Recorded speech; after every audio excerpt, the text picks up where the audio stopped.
Hey, what's up spooky fam? It is a new year and that means we have to wrap up the previous year. So we are going to, in the next few videos, we're going to be wrapping up the movies in certain categories from 2022, the horror movies. And today we're going to focus on horror movies that surprised me.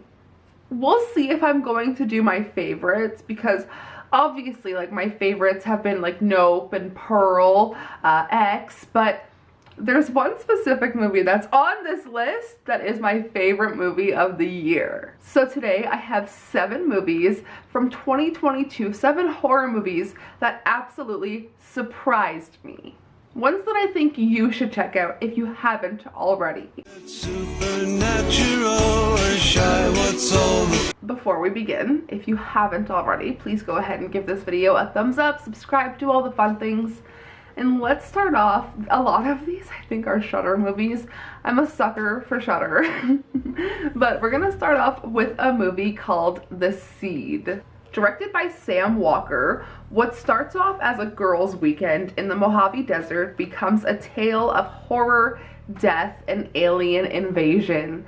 And I don't want to ruin this for you guys because I genuinely, like, if you haven't seen this movie and you like a good creature feature with good practical effects, like, this is the one. It's got a very, like, basic, very vain storyline. It's kind of a throwaway story, but, like, when you get into the gross, just, it's very like David Cronenberg, just very like, the little guy is just a weird little thing, you know? It's worth your while.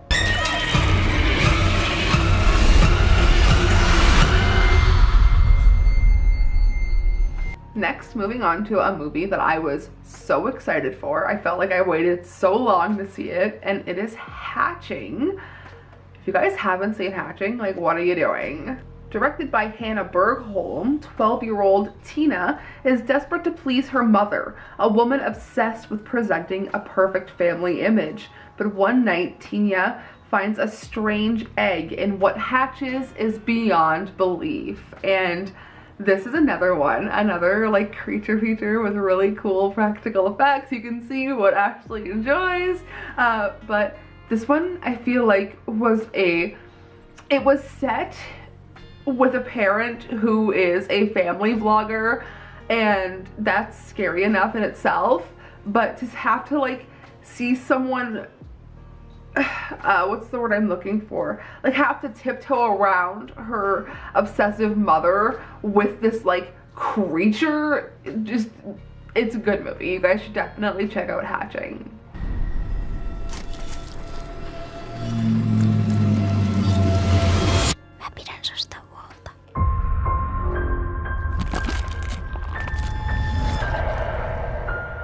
So this one I have to give a special shout out to because they actually follow me on Instagram and they are like the sweetest.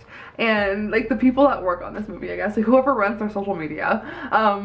This movie is, I don't usually enjoy zombie movies, but as the trend has gone here, Ashley really enjoys, I really enjoy practical effects. And this next movie, PUSSYCAKE, was a fantastic.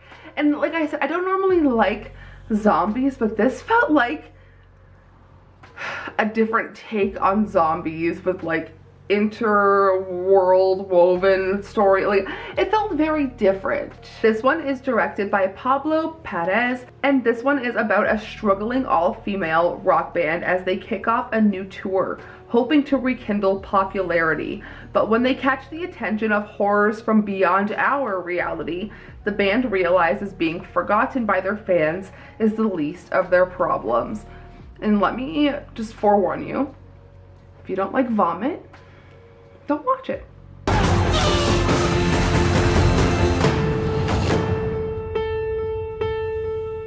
Same with Triangle of Sadness, not a horror film, but a very good film from this year. If you don't like puke, don't watch Triangle of Sadness. There's a whole, it's a lot. It's a lot. So remember when I said that my favorite film of the year is on this list. A film that surprised me. Really surprised me. Babe, do you want to guess what it was? Of this year? Yeah? Horror movie? Yeah? That surprised you? Innocent? But no. What my favorite film of the year is. Oh. What have I already watched 3 times? Oh, Deadstream. Of course. I really loved Deadstream, and the directors of Deadstream also have a short in VHS 99, and that was the best short in the whole film for me.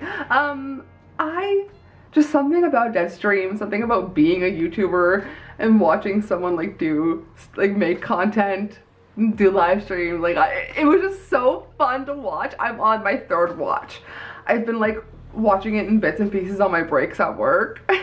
But this one is directed by husband and wife duo Joseph and Vanessa Winter, and I love that. That's gonna be me and Alex. A disgraced internet personality attempts to win back his followers by live streaming one night in a haunted house.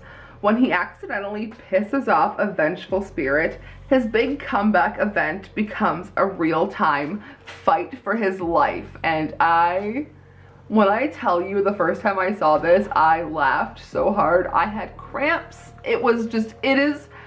To me, this is what I'm like, I need this kind of horror, this kind of humor. It was very Evil Dead. It made me laugh. It had great practical effects. And while like all of those other movies, like I mentioned, X, Pearl, Nope, like things that came out that I was looking forward to, although they are definitely on my list of favorites, this one takes the cake for me because this is the one that we've seen Nope twice though.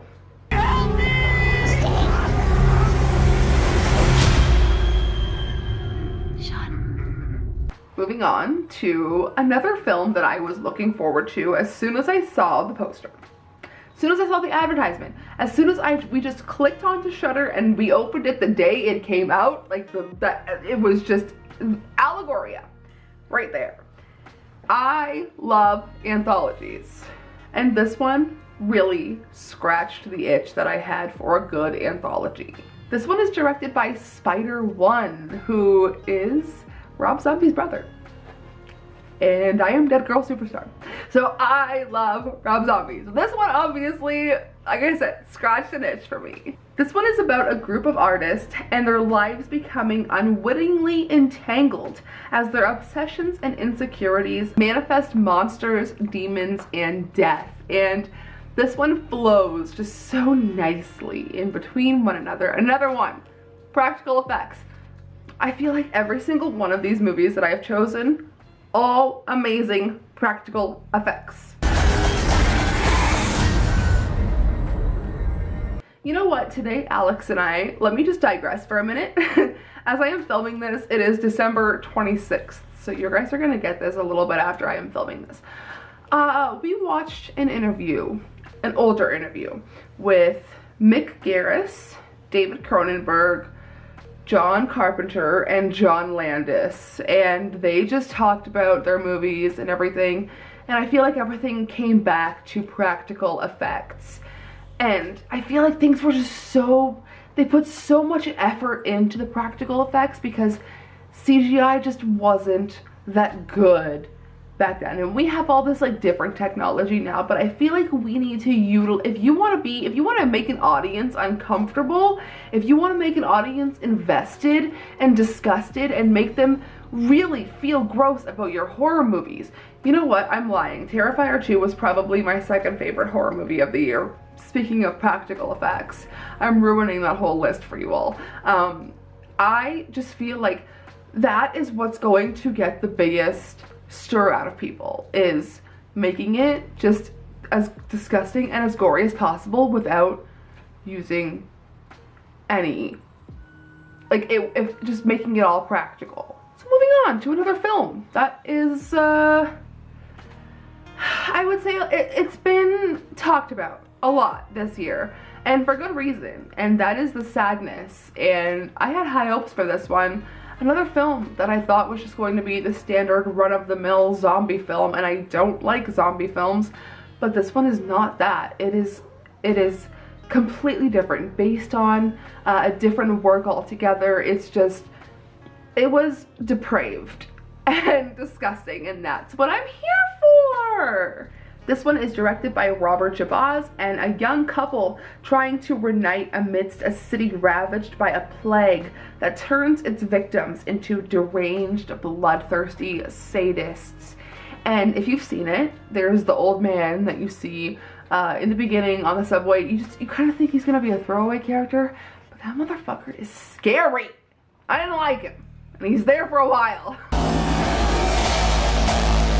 And to wrap up this list, this is the last film, and this is another one that I ended up picking for the podcast, but I was so shocked by this movie, and that is The Innocents. Directed by Eskil Vogt, 4 children become friends during the summer holidays, and out of sight of the adults, they discover they have hidden powers.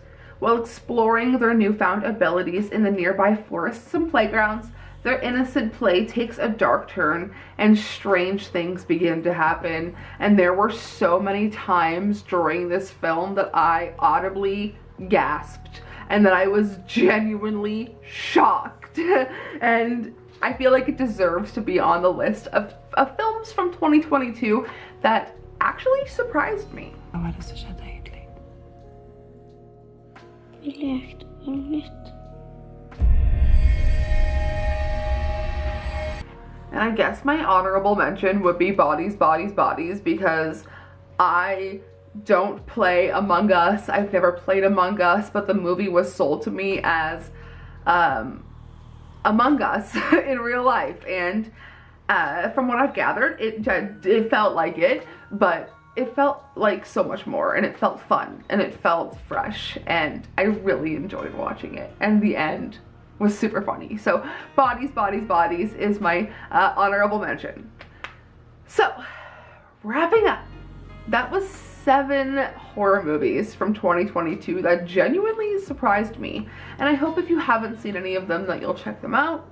Let me know if you have seen anything on this list.